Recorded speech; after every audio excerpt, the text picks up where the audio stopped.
Something weird happens when you rub cards against each other. They develop this strange attraction.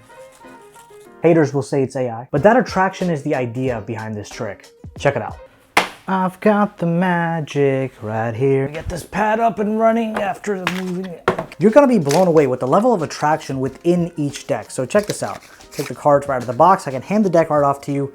And honestly, you can shuffle up the cards as much as you'd like. Whether you're happy with it or not, you can shuffle up the cards, right? Then from this point, I'm gonna go ahead and break this deck off into 4 packets. They're not gonna be even 4 packets because we wanna mess around a little bit with it. So it's 1, that's 2, that's 3, and that's 4. They're close to even, but they're not exactly even. Now we need a card selected. So we're gonna take this packet, but instead of having you normally select a card, I'm gonna show you or go through all the bottom cards, okay? And as I go through, you can call it stop whenever you'd like, right? So 1, 2, 3, 4, 5. Let's say you want to stop right here. 6 is your favorite number, so you stop at 6. I'm not going to show you what the card is just yet, but you'll see. So if I take this card and I rub it on top of this card right over here, they have a strong attraction. It's actually going to attract the same value of your card. So ready for this? This is a 9, and the card that you attracted was also, this is a 10. Okay, the card you selected is a 10. This is a 9, but the 9 we actually use as a conductor. The top card is always the conductor. So if you give it another rub, you'll see the card right underneath becomes the second 10. Let's take that a step further. We're gonna do it again with this packet. We have our 2 10s here. Gonna give it a nice little rub, and you'll see the second card from the top once again is another 10. This is where it gets amazing, because once we have these 3 10s together, this is where the magic of attraction really picks it up. So here we have a queen, right?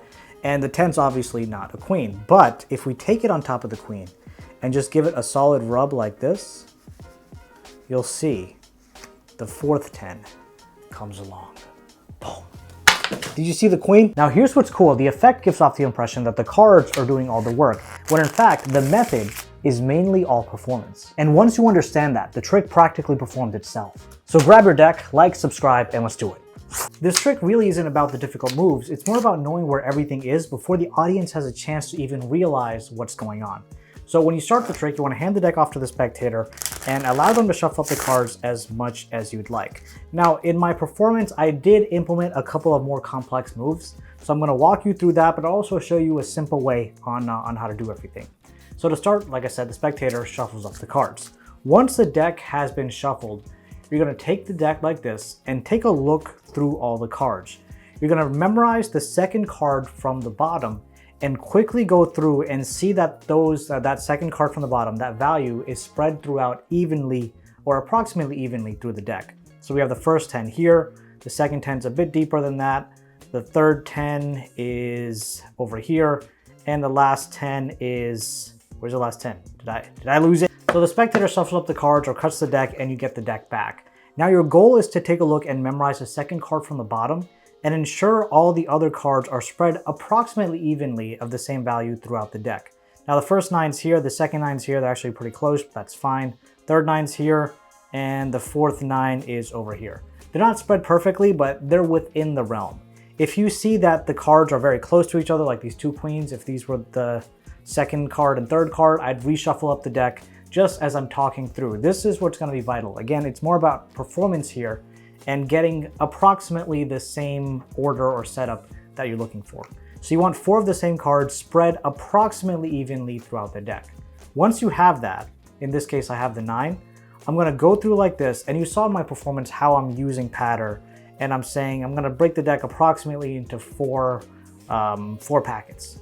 So I keep going until I get to the 9, and I'm going to break off the packet 1 card before the 9. So I'm going like this, break off the packet right here. The 9 is second card from the top with the deck being face up. I take this packet, put it face down on the table. Then we come back, we go through again. Next 9, we find that there, square everything up, and again, we leave 1 card on top, put that there. And then the final 9, we go through, we find it here, square this up, put this down, square this up, and put this down. Ideally, you don't want the spectator to see, but it's fine. They're really not gonna notice too much on what's going on. So first packet you take is the first packet that you put down when going through face up. And you're gonna force them to select the second card from the bottom, or the 9. You can do this in whatever way you want. I like using the bottom glide. Normally bottom glide is taught like this.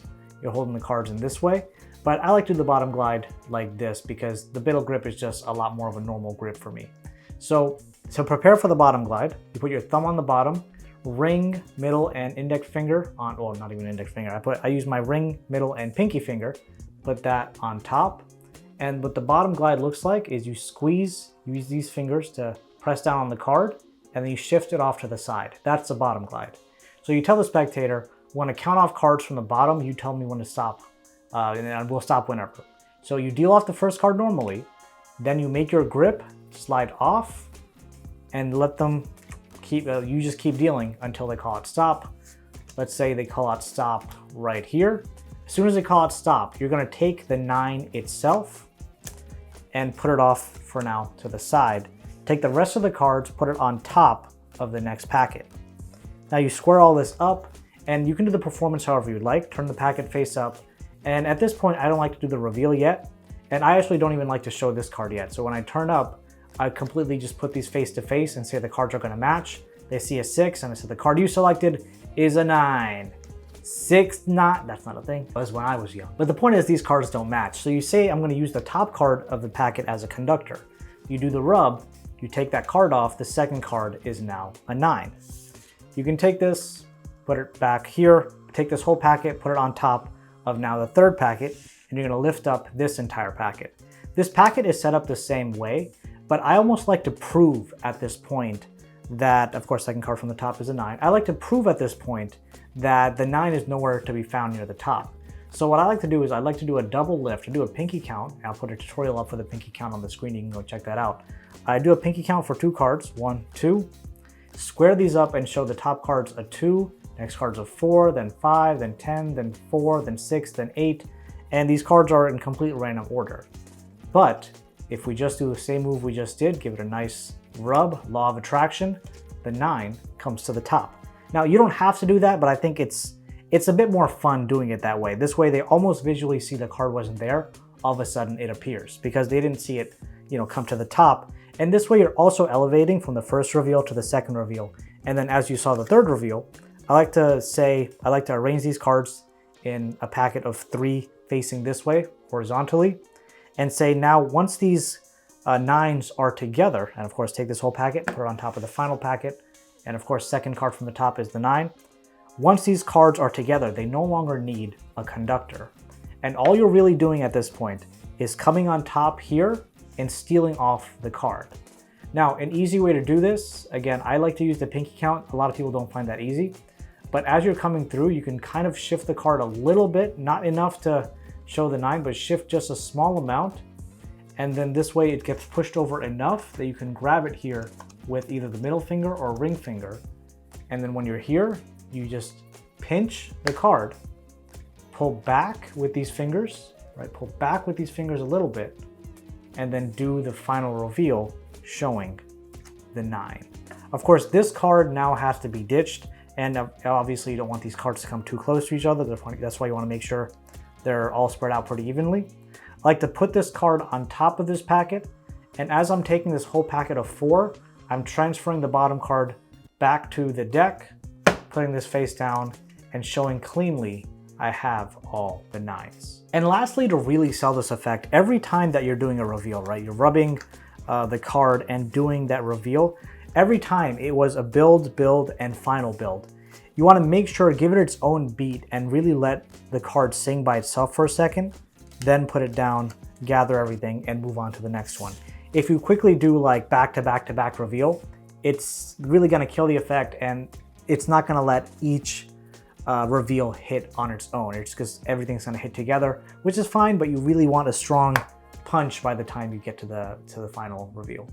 And that is magnetic cards. It's a great reminder that card tricks don't need to be technically difficult to really be strong and impactful. Sometimes all you need is good timing, good framework, and a solid story. And if you want to keep learning beyond these YouTube tutorials, I'm currently working on rebuilding the Underground Club, which is going to be filled with live workshops, potentially deeper trainings and tutorials behind the scenes, and so much more. My goal is to get to 20 paid members by the end of June, and we're currently sitting at 16, so your help right now would be huge. That being said, a huge shout out to all my Underground Club members, and thank you, love you, see you soon.